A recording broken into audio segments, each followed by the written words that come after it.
the time too. Yeah. I love this. Looking very dapper, very professional, ready to go. All right, without further ado, Brandon. Awesome. Thank you. Thank you, Sarah.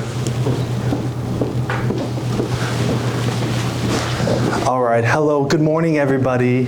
So honored and happy to be here this morning to talk with you guys about some important subjects that are really affected by a lot of people in America as well as beyond in our world today. And that subject is mental health. Before I go into my story and some of the concepts that I'm going to introduce with you guys today, I wanted to talk about a couple statistics that can really preface the whole conversation for today. And that is to start with, according to NAMI, which is a mental health organization called National Alliance of Mental Illness, 1 in 5 Americans is living with a mental illness. 1 in 5. According to the National Institute of Mental Health, over 50 million Americans, adult Americans, are living with a mental illness. And I don't know the exact population number for the kids that are impacted, but kids are also impacted by that as well. So I'm not trying to get you all down and really low. I'm trying to be real and honest and genuine with all of you so that you can see the transformation process of what I've been able to accomplish in my own life story. The challenges that I've had to go through by myself. How I was able to overcome these obstacles that were so horrendously hard, and with the grace of God and with my own grit and persistence and willpower, I've been able to change my life and be an inspiration for millions of Americans who are trying to live a happy and healthy lifestyle, which can be very hard to do, just even without a mental health challenge as well, which I think all of us understand that as well. So in today's presentation, I'm going to talk about 5 different components. Number 1, hospitalizations. Number 2, living in a halfway house outpatient treatment center. Number 3, a mental health treatment program. Number 4, homelessness and homelessness recovery. Number 5, return to work phase. I'm going to try and go into depth for helping all of you understand my story.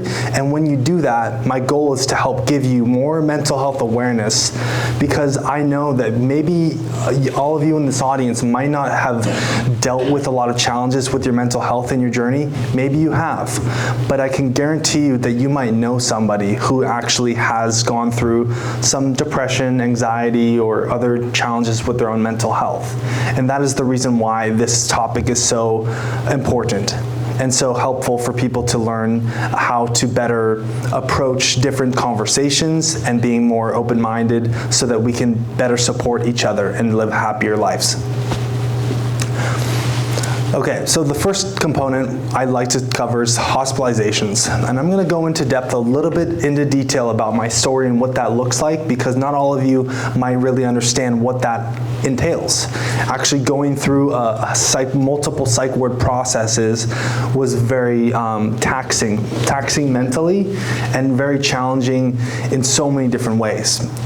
To start with, I'm going to give you more perspective on the first time that I was ever admitted to the hospital. And to give you more context, I was diagnosed with this condition, bipolar disorder, at the age of 19. So what happened was I returned back home from studying abroad in Barcelona, Spain. And to give you more context with my upbringing and my youth, I grew up in Whatcom County, and I was very successful in my academics. I was always playing sports and going to youth groups and just having a lot of friends and socializing. And I always wanted to be very successful in a lot of ways. And even though I've been able to accumulate that over the years, in my youth, that helped me to foster the fundamentals about perseverance, patience, discipline. And I've had to sharpen those traits over the years. And it's helped me to build my character to help develop the man who I am today. And so I studied abroad. I paid for the trip all by myself, from fundraising and working different jobs. And I returned home for the first time, and I was 19 years old at the time. And that's when the first time I ever experienced some type of mental health challenges. What happened was I first experienced depression, then it was feelings of paranoia that just started to come out of nowhere that was very foreign to me. And I was very unwilling to ask for help, which is a very real thing that many people struggle with. Many people in our society today, we want to do things by ourselves. We want to be able to fix our own problems and not have other people rely upon that. But what I've learned over the years is that sometimes it's okay to ask for help. Sometimes it's okay to be supported by others. And so that really is what helped me grow. That is really what helped me start to be responsible, but also recognize that I have other people in my corner who I can talk with and have support with. So 19 years old, just a kid trying to figure things out in life, and I was just coming off a high of being studying abroad and everything, but then it went into a deep depression with paranoia and some anxious. I started secluding myself from other people and not being as social as I used to be. I had a lot of self-esteem problems, which a lot of people can relate to.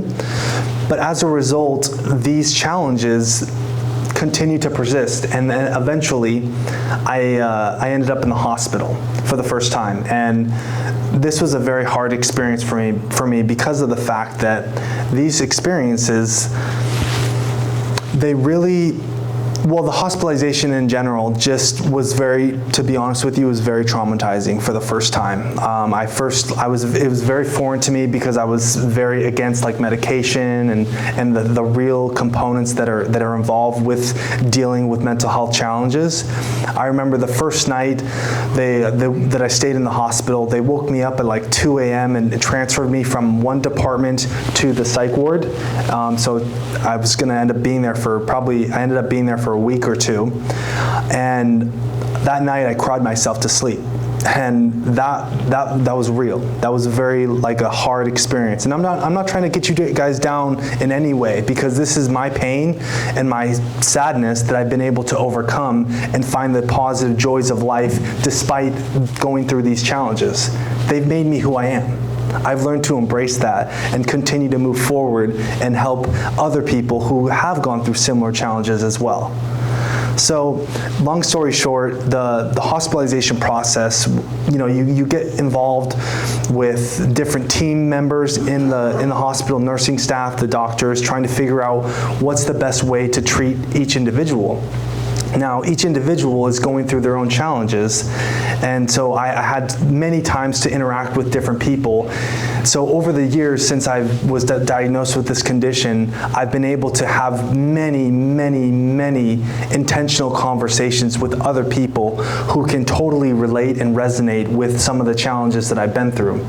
And so that's the goal of mine, is that as I continue to grow as a speaker and an individual, I want to continue to help reach out to the mental health community and help give them more hope and inspiration, as well as leadership to help them to change their lives.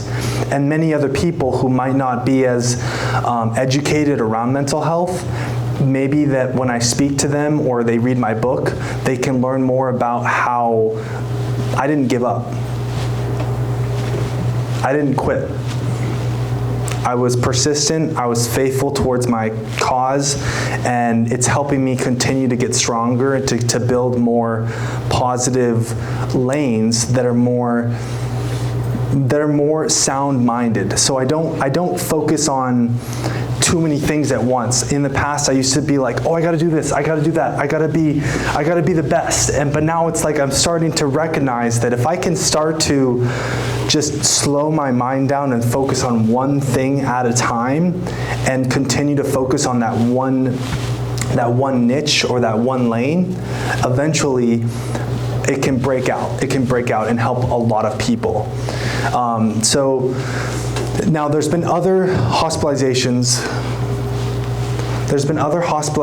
that I've been through that have been very traumatizing as well. I'm going to be honest with you. I've probably been through a total of 4 or 5 different major hospitalizations, and as hard as it is to say, the last time I was in the hospital has been over 2 years, so that's a very positive thing, and I've been able to grow tremendously since that. But on the topic of hospitalizations, many people are impacted by mental health challenges every day, and so by going to the hospital, it can be a supportive and a therapeutic place for people to have structure to work on their recovery. And I know that it can be chaotic, it can be draining, it can be a scary experience, which I've experienced, but it can also be therapeutic for people to get the help that they need sometimes. And so I'm not a mental health professional, but I speak from my own experience. I wanted to also, the last thing I'll touch upon with the hospitalizations before we move on to the next component, the court hearings and what that entailed. So many times in the hospital, I was very persistent and very trying to give myself more. I didn't want to be there. I was in denial of my diagnosis. I was very in so much confusion and feelings of lostness. And so what happened was when the providers and the doctors and the medical staff didn't feel like felt like I needed to be there longer, I challenged that because it was my right, which many people also go through that process. And so then what happens is that you go through a court hearing, you talk to a judge, and then you basically discuss whether the judge eventually says this person needs to be here longer, or he's free to go.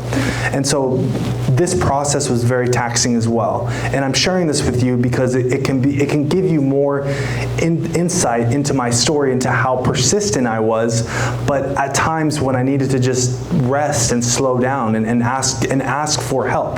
That kind of goes back to the point that I was making earlier about how many of us don't want to ask for help. Many of us don't want to do it by ourselves. We want to just figure it out by ourselves.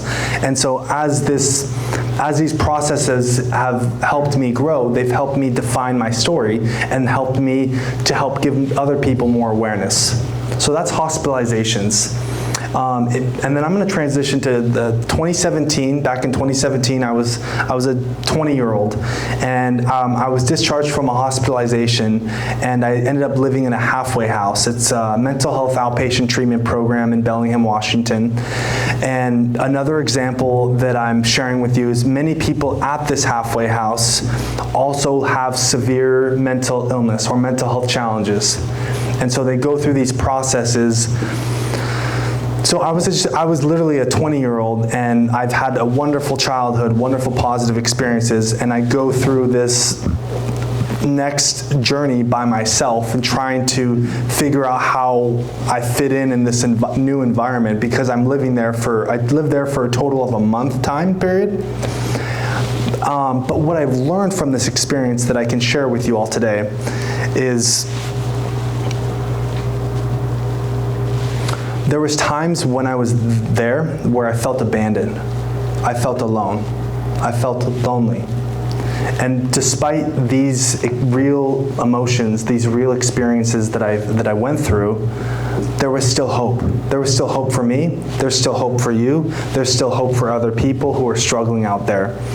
Another thing that was very supportive during this coping situation for me when I was living there was music, because a lot of the people there that at this organization had severe challenges with their mental health, and so I felt very abandoned and alone. I felt like I had to learn how to pick myself up again and keep going and stay positive.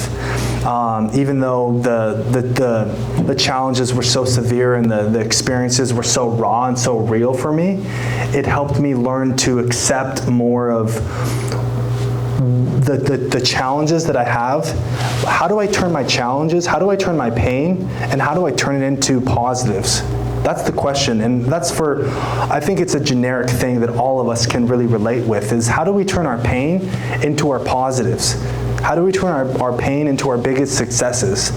And that's what I've successfully been able to do because I feel so comfortable in the environment of mental health. I'm accepted there. I'm not entirely accepted everywhere in this world because of the stigma around mental health, but I'm actually working on approaching it in a very productive way so that other people can be respectful and honest with me and have genuine, intentional conversations to be open to learning. That's the fundamental with it all, folks, is that if you want to grow, if you want to learn how to be a better, be a more open-minded individual who can support other people, if we can learn to hear other people's conversations, hear their own stories, we can then help each other out in a way. And sometimes it can be, you have to be patient and it requires growth, it requires practice as well. So the halfway house, that was a very transformative place for me. I was there for about a month period of time, and then we're going to transition quickly over to the mental health treatment program that I was blessed to go to due to my parents' insurance program. They were able to get covered for, it's a mental health 90-day treatment program in Atlanta, Georgia that I attended back in 2017. It's called Skyland Trail. Skyland Trail is a wonderful place. Now, I'm going to give you more of the reality of Brandon at this time period. I was still in denial with my diagnosis. Because many people are diagnosed, they go into a stage of denial and they literally live life years without getting treatment, without getting support. And partly that is due to stigma. Partly that is due because people feel so judged if they ask for help. And once again, I'm really a firm believer that if you feel like you need the support and if you want to change and be happier, you can do that. But doing it in a constructive way is so important. So the mental health treatment program, I'll fill you in with more information about the organization. It was founded in Atlanta, Georgia. Very transformative place to help give people a chance to work on themselves. Many of these people, similar stories to what I've gone through. And in this organization, it turned into a residential treatment center, and then it turned into an outpatient treatment center. I lived in the residential area for about a month and a half, and then because everything was going so well, I moved out and moved into an apartment with another roommate for the remainder of the time period. But as far as what I was doing on a daily basis was I was being able to be surrounded, number one, with other people who were in recovery, who were trying to help themselves and figure out getting their lives back on track again. Many of them were going to school and they had psychotic breaks, manic episodes, and so they ended up being hospitalized. And so many people, I was like 20 years old, so there was other college students, people my age, but they also have a youth program as well that they just recently, several years ago, opened up. So now youth can come there and get the support as well when the parents feel like they don't know how to help their children. So at Skyland Trail, they have other classes on the typical schedule that we did at the program was we helped a lot of people. They had many experienced staff who were guiding us in different therapeutic classes, exercises, cooking classes, horticultural classes, a whole variety of things. And then there's other things that were more cognitive based, like mental health related, such as DBT, diabolical behavioral therapy, which is another form of mind regulation and how to regulate your mood and how to better help yourself with your mental health. And so those are the same things that have really stood out to me. Another thing that they had that was very helpful for other people to consider is it's called a RAP plan, Wellness Recovery Something Plan. And the RAP plan, what that does is individuals before they graduate from the program, they create this plan of who do I have to support me in the case that I relapse, in the case that I go through these challenges again. How do I get myself to a better place place, and who are my sources of support? What are things that I need to do if I'm feeling depressed, if I'm feeling sad, if I'm feeling down? And so all these things that you can refer to, although I don't have a RAP plan that's up to date right now, because I've been doing so well, to be honest with you guys, consistently. That's something for many people who are just getting out of the program and trying to like get back on their 2 feet again. That's a great way to find stability. So that's the Skyline Trail Mental Health Treatment Program, and I was blessed to be a part of that. I'm going to transition to homelessness and homelessness recovery. And then I'm going to wrap up. The homelessness and homelessness recovery was very real. And I was homeless in 2022 for 1 month. I was transitioning out of living in Long Beach, California. I was living there for over 2 years successfully. And when I returned back to Bellingham, because I ended up living in Bellingham, which is where I'm still living now, I ended up being homeless because there were so many different transitioning parts to my life. I mean, being in Long Beach, California for over 2 years and having like not very many supportive people besides family, but because there was a lot of family problems that I was having with my own family due to disagreement with medication. I didn't want to take medication. I wanted to try to be more successful by myself. There was just so much animosity and so much separation because I've been working so hard on my own development by being in Long Beach, but there were still other areas, to be honest with you. There's still other areas in my life that needed to be worked on. And so eventually I ended up, after being homeless for 1 month, I ended up in the hospital again. As I mentioned earlier, I was there for about 24 days. And so I haven't been there since, and things have been continuing to progress.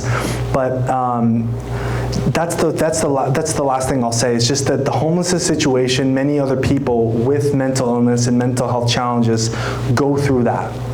I'm blessed because I only experienced it with 1 month, and my track record, I have my finances in order, and I'm able to start being more independent, and I am on Social Security, which is a form of support right now, but I don't want to be on it forever. Like, I think that there's a lot of debate for that because it's like, oh, you don't have a lot of support, but it's like, there's stigma around it is what I'm trying to say. But I am working a full-time or a part-time job right now and going to school full-time so that I can continue to build more opportunities to serve other people and give people more mental health awareness. So in closing, my hope is that this speech today has given you more insight, educational perspective to think about your life, maybe the challenges that you've gone through, how to better help yourself when you've gone through mental health challenges, and also how to help others with these challenges.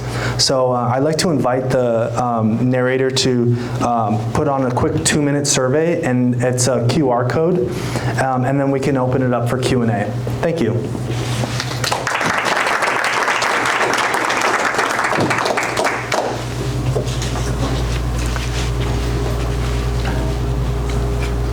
Yeah, so it's just a QR code right here, and all you need to do is pull up your phone, put a camera on, and then it's a quick 2-minute survey. It just tells me how I'm doing, the option to how, if you want to connect with me, if you have other referrals for other speaking opportunities, and I can then review that later, as well as sharing.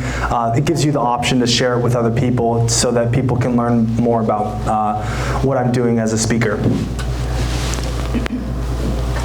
Do you have a card? I do, yes.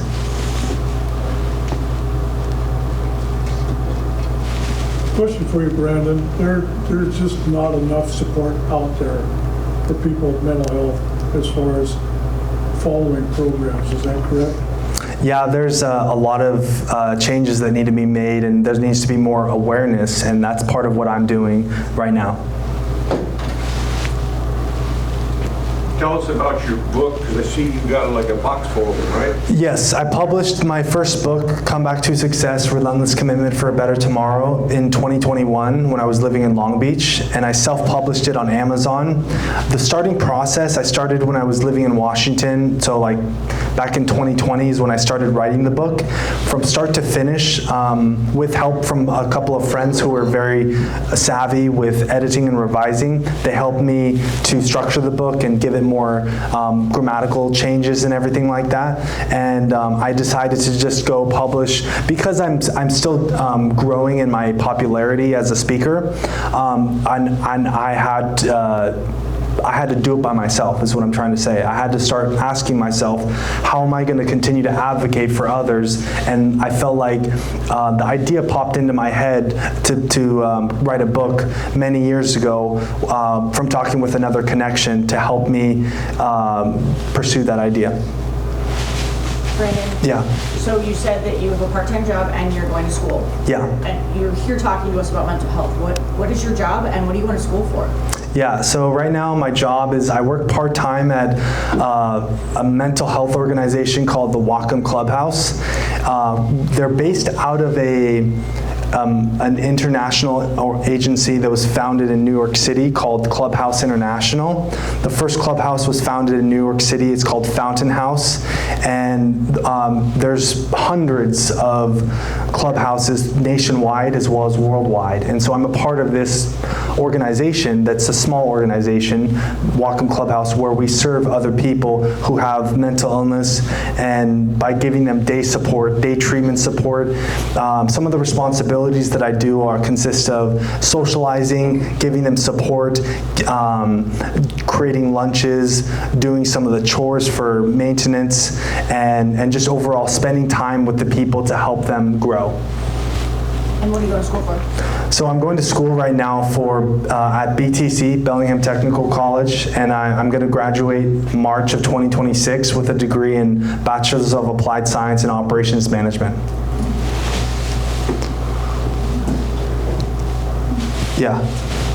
Brandon, I, in my family, have a lot of people with bipolar, and my mother had her first major breakdown when I was a senior in high school. She was in denial for a long, long time. She was diagnosed, was treated, but she had subsequent breakdowns when she thought she could do it alone. So medication is what kept her level. Yeah. And my understanding is that it's a chemical imbalance that your brain or your body just isn't making, and you can't do it on your own because your body isn't giving you that chemical support you need. Is that your experience and what you're learning? Okay, so with that question, I think that it really comes down to the individual. Okay. So NAMI, for example, National Alliance on Mental Illness, really recommends that at the individual level, if you, for example, say you want to get off of medication, consulting with your provider, consulting and having conversations with your doctor, your psychiatrist, in order to determine whether this is a good decision for you or not. And then you'll be able to tell over time, because if you're taking medication, you can help yourself by doing that. But if you're consulting with a provider, for example, say you start feeling depressed or feeling anxious, and you start, then worst case scenario, you have support network, support team, and you can talk with your provider to help yourself resolve the problem. But the other problem that comes with that is there is a shortage in therapists, and there's also a shortage in psychiatrists, and so getting that availability can be tricky at times. So that's where having that supportive network is very important. Yeah.